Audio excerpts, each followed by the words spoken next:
महाराष्ट्रात आता मान्सून दाखल होईल आणि मान्सून दाखल झाल्यानंतर मग जसं जसं आपले दिवस पुढे जातात तसं तसं पावसाचं प्रमाण वाढत जाते आणि मग धरणं जी आहेत ती भरायला सुरुवात होते. मग आपल्याकडं तानसा असेल, वैतरणा असेल, मोडेसर असेल, भातचा असेल, अशी ही धरणं ओव्हरफ्लो झाली की ज्यावेळी त्यांचे गेट ओपन केले जातात त्याच्या वेळेला नदींना पूर येणं आणि ते पुराचं पाणी जर गावामध्ये शिरलं तर गावात जे अडकलेले नागरिक आहेत त्या नागरिकांना सुरक्षित स्थळी आणण्यासाठी आपण कसा प्रयत्न करू शकतो याबाबत आज NDRF ची टीम आहे ती आज आपल्याला प्रशिक्षण करणार आहे. आणि या प्रशिक्षण याच्यामध्ये वाडा नगरपंचायतचं फायरचं जे विभाग आहे ते असेल, वाडा नगरपंचायतचे कर्मचारी असतील, वाडा तहसील कार्यालयाचे कर्मचारी असतील, यांचा सुद्धा ह्या भाग असणार आहे. आणि आपण सुद्धा जे व्हिडिओ बघता तो सर्वजण ह्या प्रशिक्षणामध्ये आपण सहभागी व्हावं असं आम्ही तुम्हाला विनंती करतो. आता पालघर जिल्ह्यातल्या प्रत्येक तहसील कार्यालयाला एक बोट देण्यात आली, पण ह्या बोटीचा वापर कसा करू शकतो आपण, ही बोट आपण कशी बनवू शकतो याचं प्रशिक्षण आज NDRF टीम आहे ते आपल्याला देणार आहे. साधारणतः ह्या बोटीमध्ये कमीत कमी 10 लोकांना आपण अडकलेल्यांना, जे अडकलेले नागरिक आहेत त्यांना आपण आणू शकतो. एवढी या बोटीची कॅपॅसिटी आहे. आणि जास्ती जर बोटीमध्ये बसायचा काही लोकांनी प्रयत्न केला तर ती बोट पलटी होते. त्याच्यामुळे कमीत कमी 10 ते 12 नागरिक या बोटीमध्ये बसू शकतात. आणि मग आता ही बोट कशी तयार करायची, या बोटीमध्ये किती प्रमाणात हवा भरायची आहे आणि ही बोट तयार करताना काय काळजी घ्यायला पाहिजे, या सर्व गोष्टी ह्या NDRF ची टीम आहे आज आपल्याला ती प्रशिक्षण करते. आणि या प्रशिक्षणाचा भाग म्हणून यामध्ये तहसील कार्यालयाचे तहसीलदार असतील, वाडा नगरपंचायतचे मुख्याधिकारी जे असतील ते आहेत, अग्निशमन दलाचे जवान आहेत ते सुद्धा याच्यामध्ये सहभागी आहेत. यामध्ये प्रत्यक्षात बोट ज्या वेळेला पाण्यामध्ये उतरली जाते तेव्हा बोटीचा स्पीड किती असला पाहिजे, काय काळजी घ्यायला पाहिजे, विशेष करून जे बोटीमध्ये नागरिकांना आणलं जाते त्या प्रत्येकांना लाईफ जे जॅकेट आहे ते दिलं पाहिजे. जॅकेट न घालता कोणालाही तिथं बसू देऊ नये किंवा जे लोकांना आणायचं आहे त्यांना प्रत्येकाला लाईफ जॅकेट हे दिलंच पाहिजे. संपूर्ण जो काय प्रशिक्षणाचा भाग आहे तो आज आपल्या NDRF टीम आहे आपल्याला प्रशिक्षण करते. साधारणतः ह्या बोटीच्या क्षमतेमध्ये या बोटीला जी काय मोटर आहे त्याच्यामध्ये साधारणतः ही बोटीचं मशीन मोटर चालवण्यासाठी आपल्याला 20 लिटर पेट्रोलची आवश्यकता लागते. तसेच या बोटीमध्ये जे आपल्याला प्रशिक्षण दिलं जाणार आहे ते प्रशिक्षण महत्वाचं आहे. बोटीचा स्पीड किती असला पाहिजे, बोटमध्ये बसल्यानंतर आपण कुठल्या पोझिशन मध्ये बसलं गेलं पाहिजे, हे संपूर्ण प्रशिक्षण आज आपल्याला NDRF ची टीमची जे जवान आहेत ते देत आहेत. आणि बोट विशेष करून जोपर्यंत पूर्ण माहीत नाही तोपर्यंत ही बोट पाण्यात उतरू नये असं सुद्धा NDRF चे जे जवान आहेत त्यांनी सांगितलेले. पूर्णपणे हे बोटीचं प्रशिक्षण घेतलं पाहिजे. बोट पूर्ण तयार होईल आणि बोटीमध्ये पूर्ण हवा भरली जाईल त्याच्यानंतरच बोट आपण नदीच्या पात्रात उतरावी असं सुद्धा त्यांनी सुचवलेलं आहे. या प्रशिक्षण दरम्यान ह्या पाण्यामध्ये हे बोटीचं ट्रेनिंग देत असताना या ट्रेनिंग मध्ये जे तालुक्याचे दंडाधिकारी तहसीलदार आहेत त्यांना सुद्धा याचा समाविष्ट केले गेले. मुख्य अधिकारी जे असतील नगरपंचायतीचे त्यांना सुद्धा समाविष्ट केलेले. अग्निशमनाचे जे जवान आहेत त्यांना सुद्धा या ठिकाणी प्रशिक्षणामध्ये सहभागी केले, त्यांना सुद्धा प्रशिक्षण दिले गेले जाणार आहे. तसेच अनेक इतर जे आहेत कर्मचारी त्यांना सुद्धा या ठिकाणी प्रशिक्षण दिलं जात आहे. आणि पाण्यात जात असताना काय काळजी घ्यायला पाहिजे हे संपूर्ण प्रशिक्षण आपण हे पाहणार आहोत. त्यामुळे ह्या व्हिडिओमध्ये सर्वांनी हे प्रशिक्षण पाहावं अशी आम्ही सर्वांना विनंती करतो.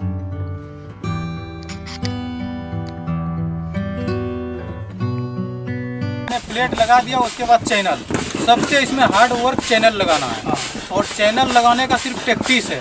उसको अगर आप सही ढंग से बैठाएंगे तो वो तुरंत बैठ जाएगा. ठीक है, एक वो आपका चैनल लग जाने के बाद फिर बोट आपका कंप्लीट हो जाता है. जब इसको आप हवा भरेंगे तो जितना भी आपको हवा भरने का है ना, इसके अंदर नोजल को जब आप फ्री करेंगे तभी हवा जाएगा. और जब पंप से इससे भरेंगे ब्लोअर से, तो जब हम उसको छोड़ते हैं ना तो वो ऑलरेडी खुला हुआ रहता है, अनलॉक रहता है, तो हवा क्या होता है बाहर निकलने लगता है. जब वो बाहर निकलता है इसी वजह से उसको घुमा के फिर हम लॉक करते हैं. इसलिए फुट पंप हमेशा साथ में रहता ही है। जब तक हम फुट पंप से उसको फुल नहीं करेंगे तो नहीं हो पाएगा। ब्लोअर से कभी वो उतना प्रेशर नहीं हो पाता है क्योंकि लास्ट में वो हवा निकल जाता है। इसी वजह से फुट पंप से हम इसको करते हैं। और जब तक आपका ये पूरा चैम्बर हो जाता है तब तक इसको पानी में नहीं उतारना है। नहीं तो बात क्या होता है, आप इसका अगर कैपेसिटी 10 आदमी का है, 12 का है और लोग 50 फंसे हुए हैं तो फिर आपको मौका नहीं देगा बोलने का। अक्सर हम ऐसे ही जाएंगे, समझ गए? वो कोई नहीं मानेगा, वो जबरदस्ती चढ़ जाएंगे बोट में। आप किसी को भगाओगे नहीं ना उस परिस्थिति में। इसलिए आपके बोट में अगर हवा पूरा भरा हुआ रहेगा तो 12 की जगह पर 15 भी आ जाएंगे तो भी चल जाएगा। इसलिए इसका मैक्सिमम कैपेसिटी 850 kg का है। तो कोई जरूरी नहीं है कि सब आदमी 80 kg का होगा। कोई 60 का भी होगा। और जब इसको बनाती है कोई जरूरी नहीं कि 850 में ही डूब जाएगा, ऐसा नहीं होता है। इसमें उसके 1-2 आदमी ज़्यादा भी हो जाता है, कोई दिक्कत नहीं होता उसको। इसलिए इस चीज़ का ध्यान देना है कि इसका ये 2 चीज़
सर, सध्या पावसाळा सुरू होणार आहे आणि अनेक ठिकाणी पूर परिस्थिती उद्भवते. आज वाड्याला NDRFची टीम आलेली आहे आणि जी यंत्रणा आहे ती सज्ज होण्यासाठी आपण सध्या या ठिकाणी आहेत. प्रत्यक्ष केली जाते. काय सांगाल या संदर्भात? आपल्याकडं वाडा तालुक्यामध्ये माननीय जिल्हाधिकारी कार्यालयामार्फत देण्यात आलेली एक बोट आहे तहसील कार्यालयामध्ये आणि CO साहेबांकडे एक रिमोट ऑपरेटेड बोट आहे. NDRF टीम आज आपल्याकडं प्रात्यक्षिकासाठी पाठवलेली आहे.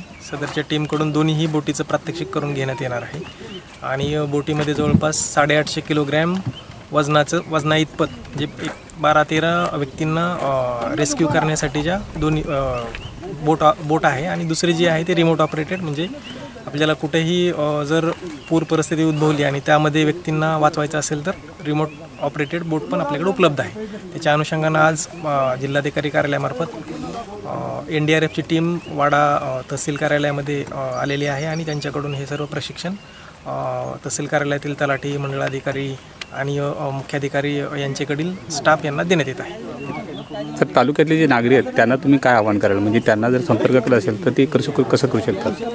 नैसर्गिक आपत्तीच्या काळामध्ये जेव्हा एकदम एक्स्ट्रीम पाऊस असेल तेव्हा सर्वांनी आपल्या घरीच राहावं. पावसाळ्यापूर्वी म्हणजे आणखीनही आपल्याकडे काही झाडं वगैरे असतील तर घराशेजारी वगैरे ती काढून घ्यावीत.